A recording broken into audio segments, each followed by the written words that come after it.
ನಮಸ್ಕಾರ ಪಾಟೀಲ್ರೆ. ಏನೊಂದು ಹೇಳಿಕೆ ಕೊಟ್ಟಿದ್ರಿ ಪ್ರಕಾಶ್ ರೈ ಅವರೇ, ಅವರು ತೆಲಂಗಾಣಗೆ, ಆಂಧ್ರದಲ್ಲಿ, ತಮಿಳುನಾಡಿನಲ್ಲಿ, ಗುಜರಾತ್ನಲ್ಲೂ ಹೋರಾಟ ಮಾಡಿ ಅಂತ.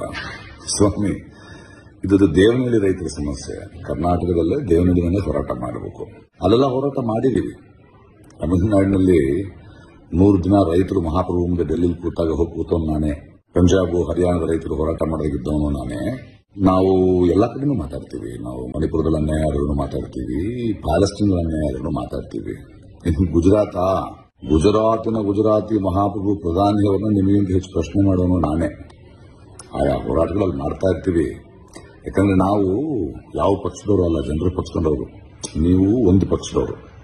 ಹೀಗಾಗಿ ಜನರಿಗೆ ಎಲ್ಲ ಸಮಸ್ಯೆ ಆದರೂ ಮಾತಾಡೋದು ನಮ್ಮ ಕರ್ತವ್ಯ. ಅದು ಹೋರಾಟ. ಅದು ನಮಗೆ ಅರ್ಥ ಆಗಲ್ಲ ಬಿಡಿ. ಇನ್ನು ಈ ದೇವನಹಳ್ಳಿ ವಿಷಯಕ್ಕೆ ಬರೋಣ. ನೋಡಿ, ಮುಖ್ಯಮಂತ್ರಿಗಳು ಸಭೆ ಕರೆದು ಒಂದು ಮಾತು ಹೇಳಿದ್ದಾರೆ.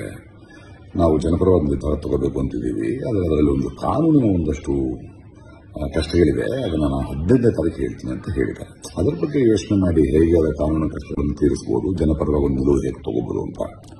ಈ ಮಧ್ಯೆ ದೇವನಹಳ್ಳಿಯಲ್ಲಿ ಯಾರೋ ಒಂದಷ್ಟು ಕಿಡಿಗೇಡಿಗಳು, ಪುಡಾರಿಗಳು ಹೋಗ್ಬಿಟ್ಟು ನಿಮಗೆ 3 ಕೋಟಿ ಕೊಡ್ತೀವಿ, ಸರ್ಕಾರದಿಂದ ಕಾನೂನು ಪ್ರಕಾರ ಕೊಡೋದು ತುಂಬಾ ಲೇಟ್ ಆಗುತ್ತೆ ಅಂತ ಹೊಡೆಯೋ ಪ್ರಯತ್ನ ಮಾಡ್ತಾ ಇದ್ದಾರೆ. ಆಮೇಲೆ ಇಡೀ ಏರಿಯಾನ ಗ್ರೀನ್ ಬೆಲ್ಟ್ ಮಾಡ್ತೀವಿ, ಇನ್ನೊಂದು 25 ವರ್ಷ ನೀವು ಮಾರಕ್ಕಾಗಲ್ಲ ಅಂತ ಯಾರೋ ಮಾಡ್ತಿದಾರಂತೆ. ಅದೇನು ನಿಮಗೆ ಪರಿಚಯ ಇದ್ರೆ ಈ ತರ ತಪ್ಪೆಲ್ಲ ಮಾಡಬೇಡ ಅಂತ ಹೇಳಿ. ಎಲ್ಲ ಕಾನೂನು ರೀತಿ ಒಂದು ಪರಿಹಾರ ಇದೆ. ಅದಕ್ಕೆ ನೀವು ಕುತ್ಕೊಂಡು ಮಾತಾಡಿ. 15ನೇ ತಾರೀಕು ಟೈಮ್ ತಗೊಂಡಿದ್ದೀರಿ ಸರ್ಕಾರ. ನಿಮಗೇನಾದ್ರೂ ಅದರಲ್ಲಿ ಬಗೆಹರಿದಿದ್ರೆ ನಮ್ಮ ಹತ್ರ ಬನ್ನಿ. ನಮ್ಮಲ್ಲೂ ತಜ್ಞರು, ನ್ಯಾಯ ತಜ್ಞರು ಇದ್ದಾರೆ.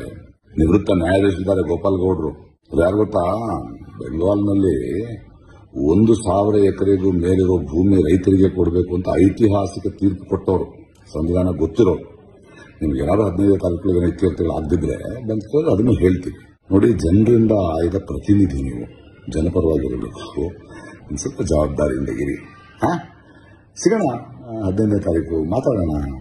ಮುಂಚೆ ಕೃಷ್ಣ ಏನಿದೆ ಅದನ್ನು ನೋಡೋದ್ರ ಬಗ್ಗೆ ಯೋಚನೆ ಮಾಡಿ, ಅದನ್ನು ಸಾಲ್ವ್ ಮಾಡೋದ್ರ ಬಗ್ಗೆ ಯೋಚನೆ ಮಾಡಿ. ಓಕೆ ಪಾಟೀಲ್ರೆ, ಸಿಗ್ತೀನಿ 15ನೇ ತಾರೀಕು. ಬಾಯ್, ಗುಡ್ ನೈಟ್.